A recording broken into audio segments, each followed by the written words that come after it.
भाला भोंक दे कोई दलित के तो और वोट बढ़ जाएगा। भीम संसद लगाने से वोट मिलता है कि दलितों शोषितों की रहनुमाई करने से वोट मिलता है। आप सदन में बेइज्जत कीजिएगा जीतनराम मांझी जी को, दलित नहीं है। हम लोगों ने सदन में जब नीतीश जी हमारे सहारे जी रहे थे तब भी उस दिन जातीय जनगणना पर सहमति दिया। प्राइम मिनिस्टर से मिलने गए तब भी हमने सहमति दिया। ये तो हमारा काम है। जब दलितों शोषितों वंचितों गरीबों पिछड़ों अति पिछड़ों की कोई भी रहनुमाई की बात होती है तो भारतीय जनता पार्टी के बगैर नहीं हो सकता है। आप देख रहे हैं न्यूज़ पोस्ट नेशन में आपके साथ तबजीत सिंह। बिहार में जाति आधारित जनगणना भी करवाया गया, उसका रिपोर्ट भी सार्वजनिक कर दिया गया और आर्थिक सर्वेक्षण का भी रिपोर्ट सार्वजनिक कर दिया गया। तो वहीं बात करें तो बिहार सरकार के द्वारा आरक्षण का भी दायरा बढ़ाया गया, जिसमें राज्यपाल की भी स्वीकृति मिल गई है। वहीं बात करें तो जनता दल यूनाइटेड के द्वारा 26 नवंबर को पटना के वेटनरी कॉलेज में भीम संसद का आयोजन किया गया, जिसमें तमाम ओबीसी के और SC ST को लोगों को बुलाया गया। इसमें बात करने के लिए हमारे साथ हैं बीजेपी के कद्दावर नेता MLC हैं नवल किशोर यादव। कैसे देख रहे हैं अब जनता दल यूनाइटेड ओबीसी और ST को लुभाने की कोशिश करने में लगी हुई है, भीम संसद का आयोजन किया गया। अभी तो जीतनराम मांझी जी को दलित समझ के गाली बके जो हाउस में, उससे तो वोट ऐसे भी बढ़ गया। अब की भाला भोंक दे कोई दलित के तो और वोट बढ़ जाएगा। भीम संसद लगाने से वोट मिलता है कि दलितों शोषितों की रहनुमाई करने से वोट मिलता है। आप सदन में बेइज्जत कीजिएगा जीतनराम मांझी जी को, दलित नहीं है। उसी के डर से ये सब कर रहे हैं कि जो उन्होंने बेइज्जत किया है उसको मलहम पट्टी लगा रहे हैं।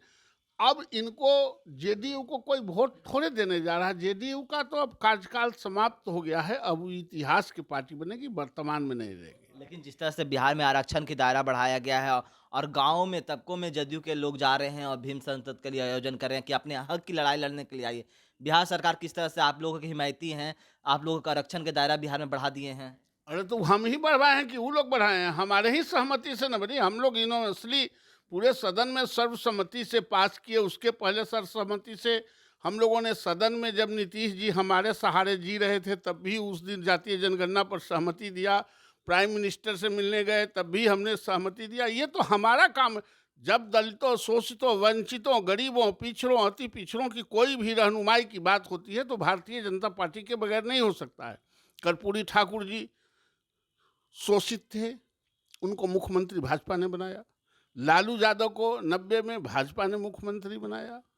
नीतीश कुमार जी को मुख्यमंत्री पिछड़ा थे तो भारतीय जनता पार्टी ने बनाया। मंडल कमीशन मेरे समर्थन से सरकार जो मोरारजी भाई की बनी थी उसमें कमीशन बहाल हुआ। हमारे समर्थन से जो सरकार विश्वनाथ प्रताप सिंह की बनी उसमें मंडल कमीशन लागू हुआ। और ये जो ग्राम पंचायत में जो आरक्षण मिला पिछड़ों को अति पिछड़ों को महिलाओं को, वो हमारे समर्थन से मिला। इसलिए कर्पूरी ठाकुर जी को 27% आरक्षण जो दिए थे वो हमारे समर्थन से सरकार थी।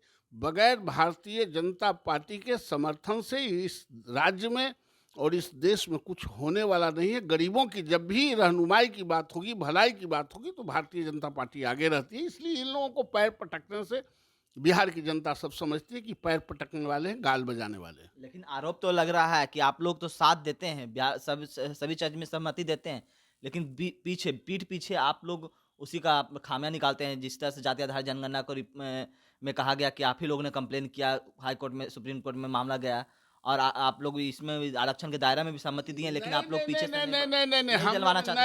हम लोग ना हाई कोर्ट गए ना सुप्रीम कोर्ट गए। भारत के कोई नागरिक चल जाएगा इसका मतलब बीजेपी नहीं है। हम लोगों का पूरा सहमति शुरू से था है और हम लोग पीठ पर छुरा नहीं भोगते हैं। हम आमने सामने लड़के करेजा का एक एक पटरी तोड़ते हैं।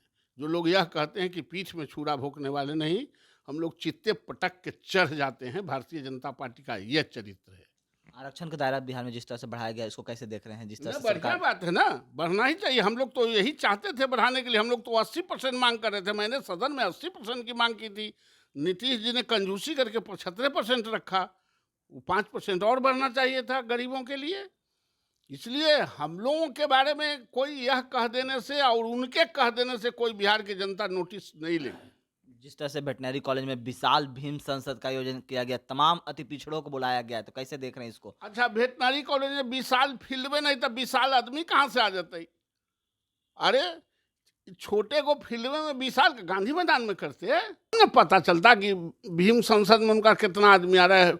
उन नीतीश जी के तो पॉपुलेटेड कास्ट तो 2.8 की कितना है, तो कहाँ से लावेंगे आदमी गांधी मैदान भरने भर, अपनों आदमियों को बुला के लाएंगे आंख में धूड़ी झोंकने के लिए भीम सांसद में, तो कहाँ से लाएंगे? आदमी ही नहीं है उनके पास, आदमी तो सब हम लोगों के पास है। लेकिन वो तो कहते हैं कि हम लोग को जब तक जितने दिन नीतीश कुमार रहे हैं तो उनको अति पिछड़े और पिछड़े ही नहीं वोट डाला है, उनको अति पिछड़े पिछड़े ही नहीं मुख्यमंत्री बनाया है। 40 को इसीलिए आए ना, पूरे बिहार भर के पिछड़े अति पिछड़ों का और उनके स्वजातीय लोगों को वोट का यही आधार है 40 को, तो धन्य है। अरे पहले गिरेबान में झांक के देख लेना चाहिए, फिर कोई बात बोलना चाहिए। चलिए, ये था हमारे साथ बीजेपी के कद्दावर नेता एमएलसी नवल किशोर यादव। इन्होंने क्या कुछ कहा आपने सुना। इस तमाम खबरों बना रहे न्यूज़ 24 के साथ। नमस्कार।